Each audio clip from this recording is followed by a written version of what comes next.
The hunger crisis in Afghanistan has reached unparalleled proportions. 13,000 Afghan newborns have died from malnutrition this year alone, and over 3 million children are in dire need of nutritional support since January 2022.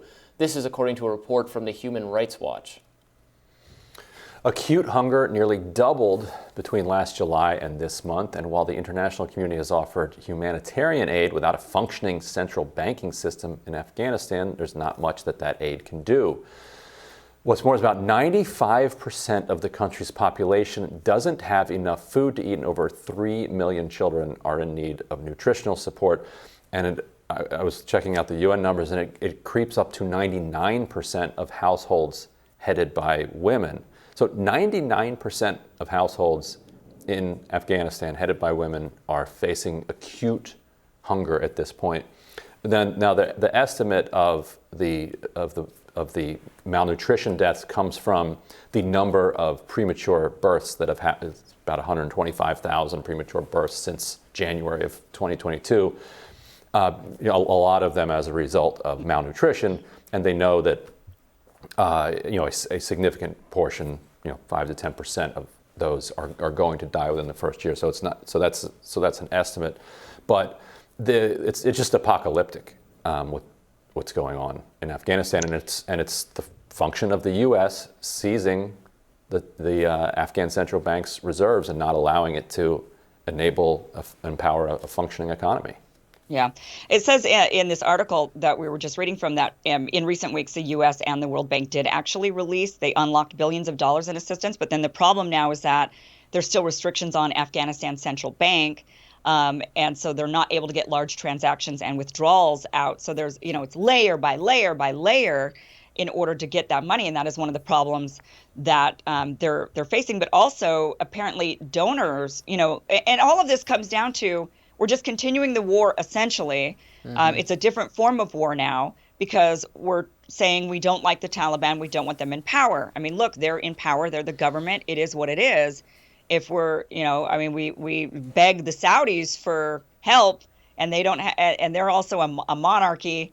It's not like a great democracy. So, I get the Taliban. They just executed dozens of people. Right, exactly. So, but donors are even saying, well, they're worried. They don't, they're not sure about even giving money to Afghanistan because they're afraid it's going to end up in the hands of the Taliban. And also our sanctions make it really hard for humanitarian aid groups to get money into the country. So even though the Treasury has said, no, don't worry, it's fine. If you're doing humanitarian aid, we're not going to sanction you. A lot of the financial institutions are like, no, like we don't trust you. The Kafka nature of the U.S. sanctions regime is such that if you get caught up in it accidentally, it's almost impossible to get out of it. So they're like, you know what? It's just easier for us not to give anything. And here's from one UN official writes, hospital wards are filled with children suffering from malnutrition, smaller than they should be, many weighing at 1 year what an infant of 6 months would weigh in a developed country, and some so weak they are unable to move. So this is just, what this murder. sounds to me murder. like. It's horrible. Yeah, it almost sounds like we're trying to punish the Afghan people for not resisting the Taliban, for even waving them, cheering them in and saying, okay, well, if this is what you want, then this is what you're going to get. Because clearly their lives are way worse off right now, and it's not because of the Taliban, actually. Right. It's because of their lack of being able to get to the funds. And it's just punishment. Right, and obviously the babies were not around on 9/11. But 80 to 90% of the country was not around on 9/11. So the idea that we're punishing a country for September 11th, 2001, when I think they've only been punished. Tiny. I think we punished them. I think they were punished. Yeah. And now of course they're going to. How can they be faulted for being non-hostile to the Taliban taking over? Why should they go up against them? We're done. We're out. We're not coming to your rescue if you stand up to the Taliban. So why would they pretend otherwise? This is going to be the government of the country. The government we tried to install collapsed immediately. And the reason that public opinion was the Afghan people don't love the Taliban. They didn't like that period. The reason that public opinion moved toward allowing a restoration of the Taliban was because they wanted an end to the violence. the endless violence that was killing thousands and thousands of people endlessly.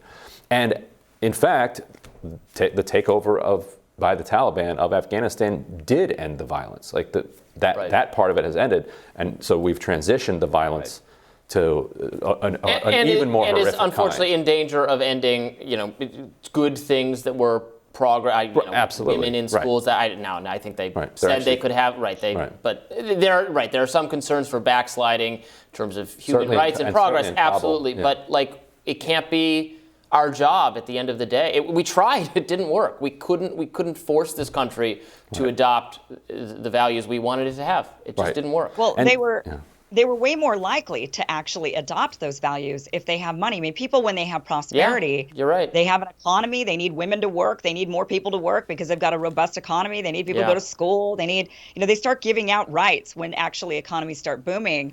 And so by doing this, we're not only harming them physically through starving them, but we're also harming them, their progress towards a freer people. Yeah. Yeah, and women and girls can't go to work and go to school if they've been starved to death. Right. Yeah. And if there's no jobs, then they're certainly not going to be going to work. If there's only enough jobs for only a few men, because the economy is being destroyed. So historically, periods of throughout history, periods of mass starvation and great hardship. It causes, if anything, people become more sort of cult-like or more tribal, more backward and barbaric and more superstitious. All the kinds of stuff we were trying to overcome. That gets worse if you deprive people of food. Right, and you're hallucinating by starving too. Yeah, like you're actually hallucinating. It's like the most. Oh God, it's the most awful way to die. All we have to do is release the central bank reserves. It's not our money. Like, give it back. It'll take a while to get the economy going, but just give them their money back. Let them sort it out. Outrageous. Anyway, thank you guys. We'll have more Rising right after this.